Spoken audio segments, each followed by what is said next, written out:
Test 6, Section 1. You will hear a man called Ken talking on the phone to a friend called Liz about holiday accommodation.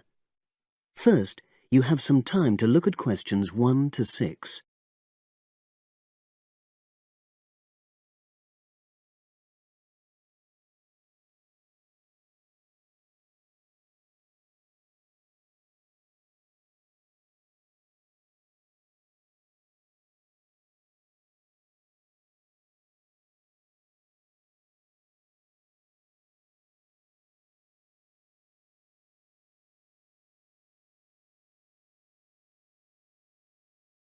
You will see that there is an example which has been done for you.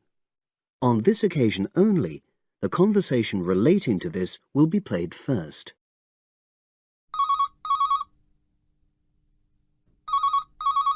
Hello. Hi Liz, it's Ken here. Hi, Ken. Nice to hear from you. Are you... This is just a quick call, but Mary and I have just been talking about our summer holiday. We haven't booked a place yet, and we've left it a bit late. We were just wondering if you know of any holiday rentals in your area. It's so nice there.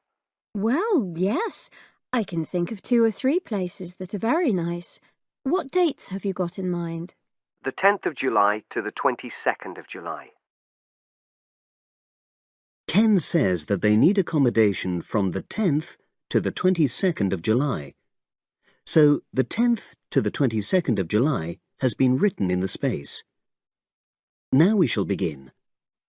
You should answer the questions as you listen because you will not hear the recording a second time. Listen carefully and answer questions 1 to 6.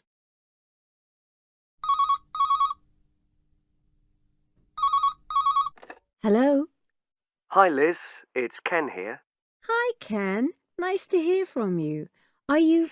This is just a quick call, but Mary and I have just been talking about our summer holiday. We haven't booked a place yet, and we've left it a bit late.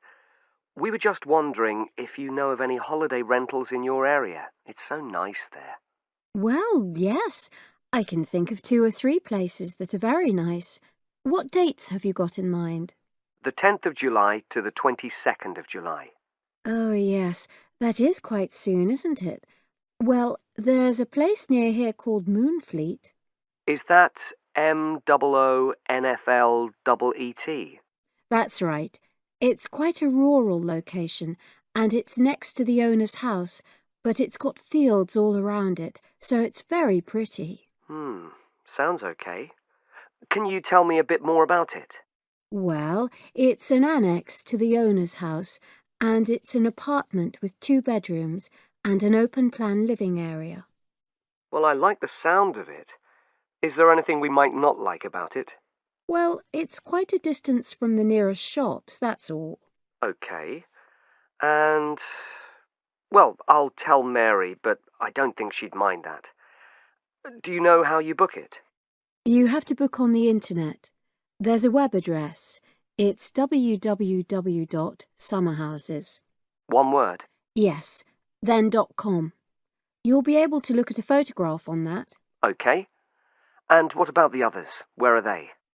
The second one I'm thinking of is called Kingfisher, and that's even more rural. It's a really beautiful location, in fact. It's by the river, and it's got nice views. It overlooks woodland on the other side.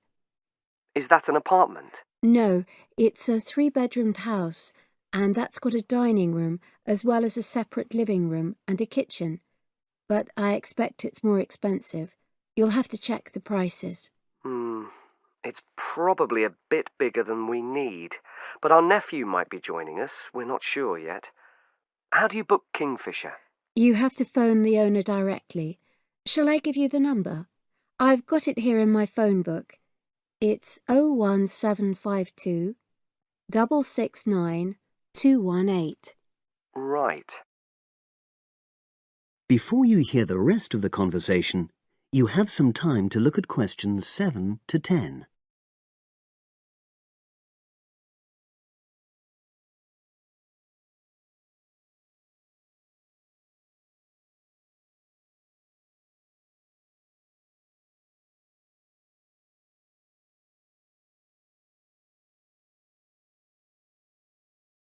Now listen and answer questions 7 to 10. And you mentioned a third place? Yes, there's a house that my sister stayed in last year. It's called Sunnybanks. Nice name. And the location of that one is rather different. It's in the centre of a village, but it's a very small and quaint place. Did your sister like it? Oh, yes. It's by the sea, so her children really loved it. What's the accommodation like? I'm not sure about the number of rooms because I haven't been in it myself, but I think she said it's quite spacious, and I know it's got its own garden. It's not very big, but it's not shared with anyone else, and it's supposed to be very pretty. Any snags? Problems? The only other thing I can think of is that there's nowhere for parking. The streets are too narrow, so you have to leave your car somewhere else and then walk to the house. It's only about 10 minutes away, but... OK. Well, I don't think it matters personally. How do you book it? There's an agent you have to contact. I don't know his details, but I can ask my sister and let you know tomorrow. Thanks, Liz. That'd be great. I'll talk to Mary and see what she says. Thanks for your help. That's okay, Ken. I'll speak to you again tomorrow. I hope you find what you're looking for.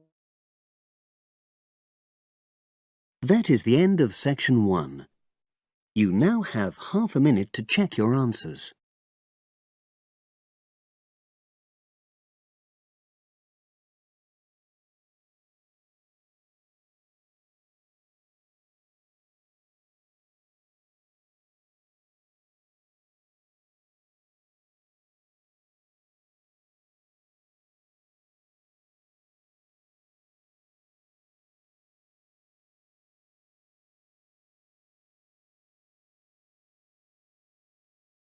Now turn to section 2. Test 6, section 2. You will hear part of a radio program about do-it-yourself house painting. First, you have some time to look at questions 11 to 14.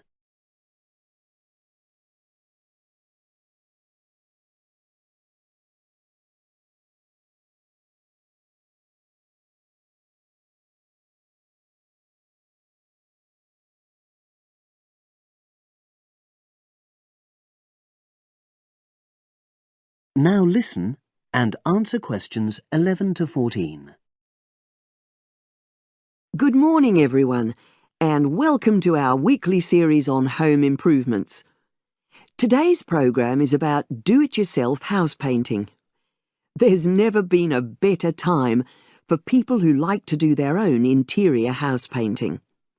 Although people still lead very busy lives, thanks to the availability of various new DIY materials, you can now decorate your home in a more efficient and a more environmentally friendly way. In 2009 alone, approximately 53 million litres of the paint that was sold in the UK were left untouched. That's enough to fill 21 Olympic-sized swimming pools. It's easy to overestimate how much paint you'll need to decorate your room if you use guesswork. And if you know exactly how much paint is needed, you avoid unnecessary waste. There are automatic paint calculators available now. Most of the major paint manufacturers provide them. Look on their websites or just Google paint calculator and see what comes up. Then simply measure the circumference and height of the room in metres.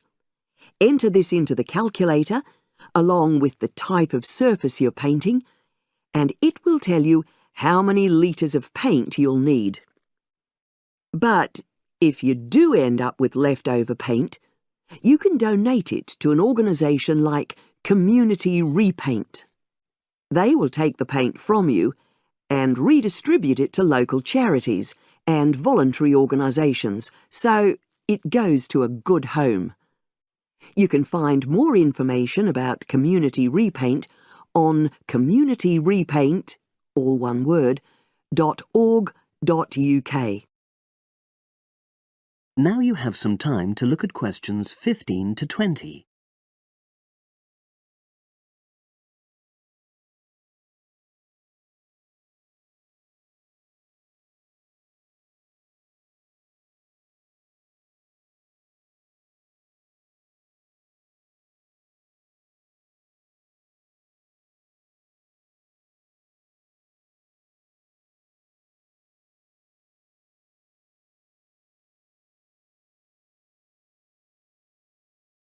Now listen and answer questions 15 to 20. Another way of avoiding paint wastage is to check you're completely happy with your colour choice before starting to paint. For example, you can get a small sample of the colour you're thinking of using, then paint a board and move it around the room, so you can see how it looks against your furnishings and in different lights. Also, it's always better to buy high-quality paints because you get what you pay for. If you buy cheap paint, you might need to apply 2 or 3 coats to achieve the same coverage that you'd get from 1 coat of a good quality paint. You could also spend a week on a job that could have been done in a day or 2. And consider the environment. Most paint manufacturers now sell water-based paints that don't contain harmful chemicals or give off harmful odours, so get one of these. You can also buy paint that's packaged in recyclable containers. There's a lot more choice than there used to be. You can only do a good job which will last if you prepare the surfaces thoroughly before painting. In fact, in many ways, if you want to do a professional-looking job, this is more important than the painting itself. If there are any cracks or patches of loose plaster, painting over them won't solve the problem. Take the plaster out and fill the holes, allowing enough time for the new plaster to dry.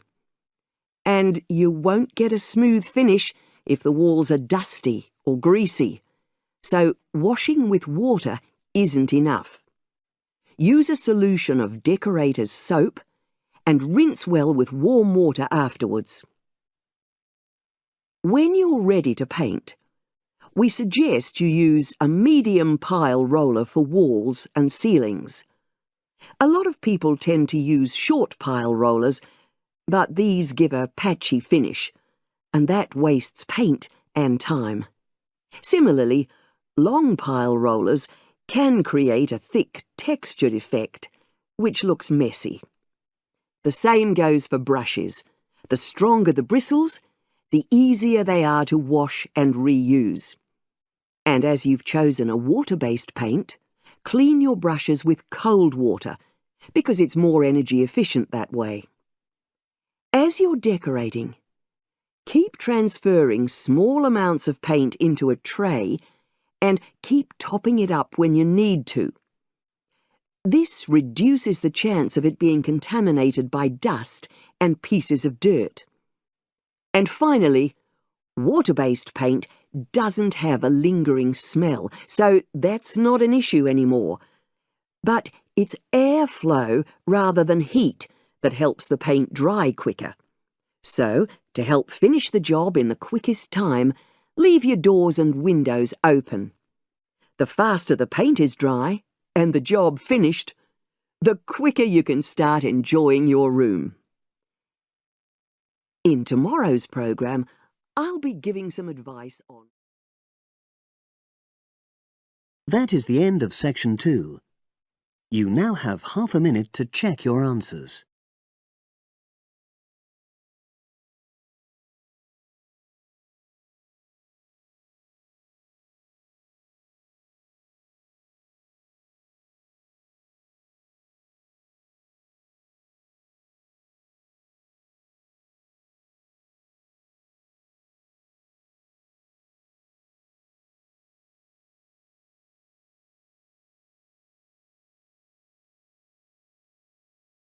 Now turn to section 3.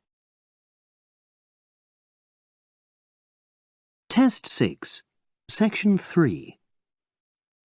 You will hear 2 engineering students, a woman in her 6th year called Linda and a man in his 5th year called Matthew, discussing the benefits of student work placements.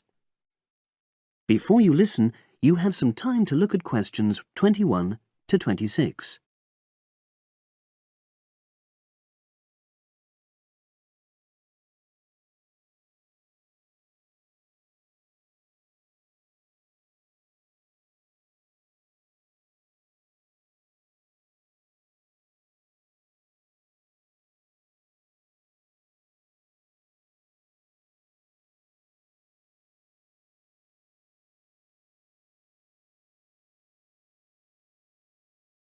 Now listen and answer questions 21 to 26. Hi, Linda. Can you spare a few minutes? Hello, Matthew. No problem. I just wanted to talk to you about temporary work placements. I've never really thought there was a good reason for doing one. I've got some savings, so I don't really need the money at the moment. But I've had an email from the university about a vacancy that looks quite interesting. You did a placement last year, didn't you? I did, yes. In my case, I wanted to find out if I was making the right career choice before I began applying for permanent jobs. I thought I wanted to work in car manufacturing, but I wasn't sure, so I applied to Toyota. What was the application process like? Lengthy. There were a lot of different parts to it. The dullest one was a psychometric test. You know, when you have to answer loads of questions about yourself. And you're trying to guess what's the best thing to say. Yes. Then there was an activity that we did in groups, which I found really fascinating. Engineers are renowned for being a bit unsociable, but I thought we made a great team. And we had an individual task too. We had to sort through various business documents and prioritize them. It was just like what you have to do as a student, really, just with different content. What exactly were you doing on the placement?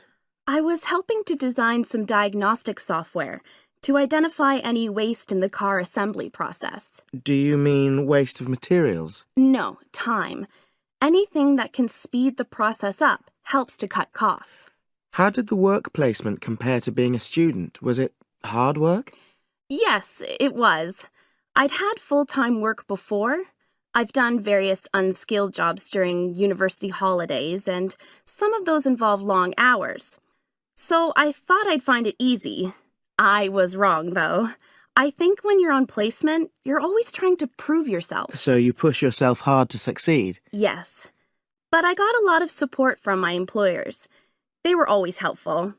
And then, at the end of the placement, I was given formal feedback. Do you mean on your engineering ability? Well, no. I didn't really need that because we had team meetings every other day. And so I had the chance to discuss technical issues and ask about anything that wasn't clear. The evaluation was about general workplace things, like organizational ability, initiative, that sort of thing. I get the impression you think you benefited from the placement. Well, the best thing is that they've offered me a job for next year. Depending on my exam results, of course, but still. A permanent one? Yes. But apart from that, I learned so much. The industrial environment was much more demanding than the academic one, so my general skills improved, like time management, meeting deadlines. And on the technical side, I learned new software packages, like MS Project. Well, I think you've convinced me that work placements are worthwhile, but while you're here, can you give me advice on something else? Before you hear the rest of the conversation, you have some time to look at questions 27 to 30.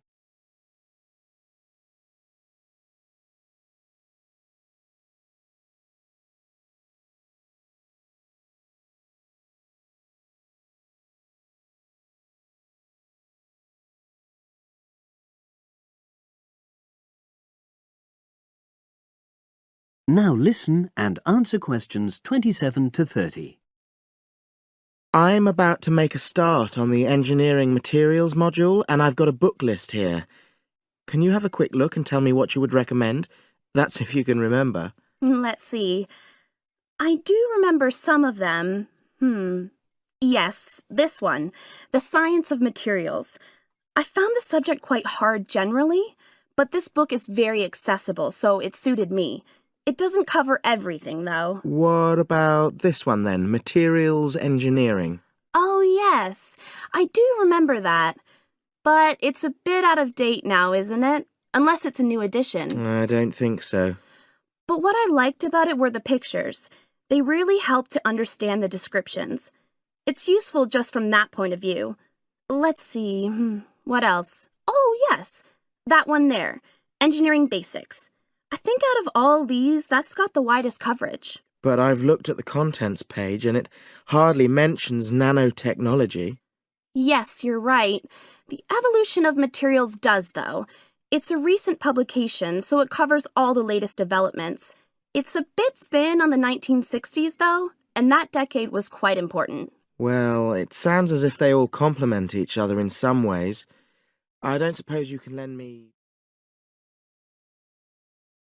That is the end of section 3. You now have half a minute to check your answers.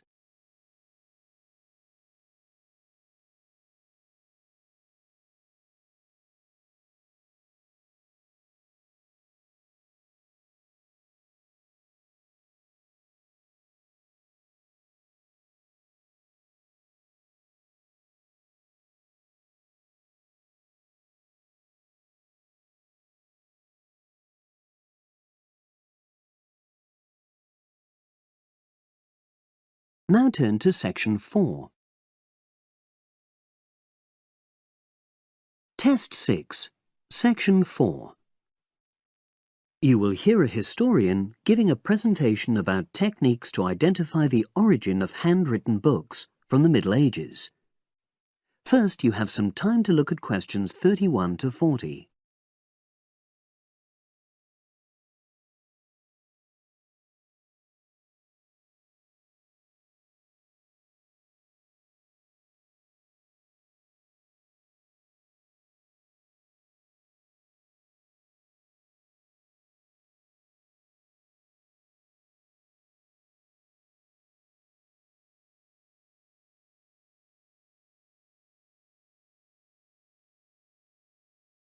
Now listen and answer questions 31 to 40.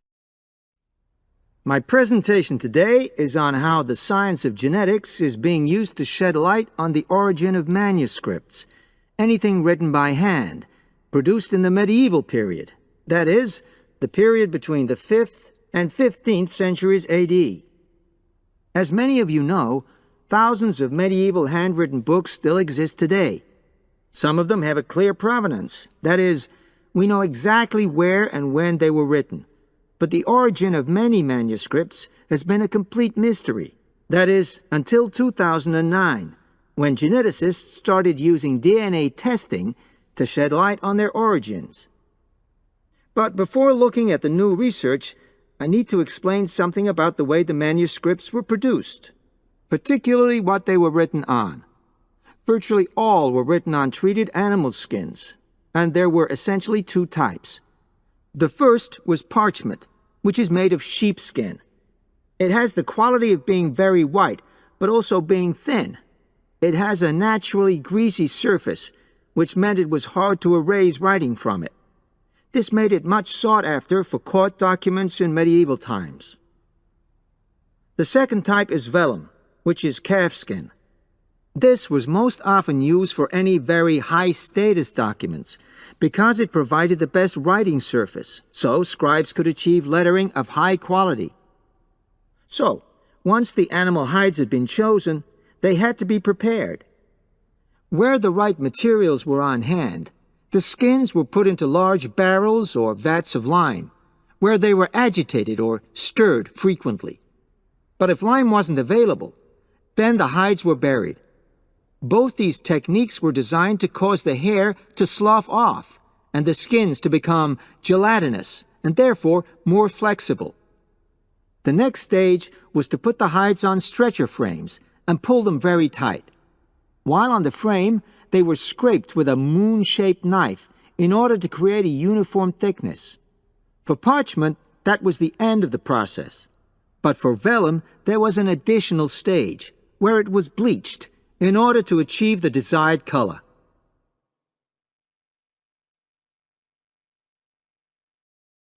So, what does all this preparation mean for the quest to identify the origins of mystery manuscripts?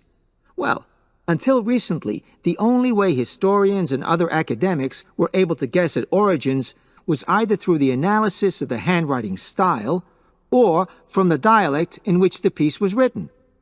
But these techniques have proven unreliable for a number of reasons. It was thus decided to try to look at the problem from a different angle, to start from what is known, that is, the small number of manuscripts whose origins we do already know.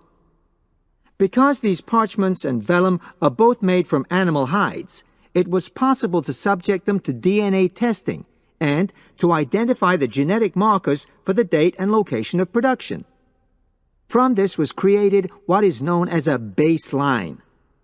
The next stage was to test the mystery manuscripts, finding their DNA characteristics, and then making comparisons between the known and the mystery scripts. Genetic similarities and differences enabled the scientists to gain more information about the origins of the many manuscripts we had known virtually nothing about up to that point. Now you might ask, what are the potential uses of this new information? Well, obviously, it can shed light on the origin of individual books and manuscripts. But that's not all. It can also shed light on the evolution of the whole of the manuscript production industry in medieval times. And because that was such a thriving business, involving very large-scale movements right across the globe, the new data in turn help historians establish which trade routes were in operation during the whole millennium. Now, if anyone has any questions... That is the end of section 4. You now have half a minute to check your answers.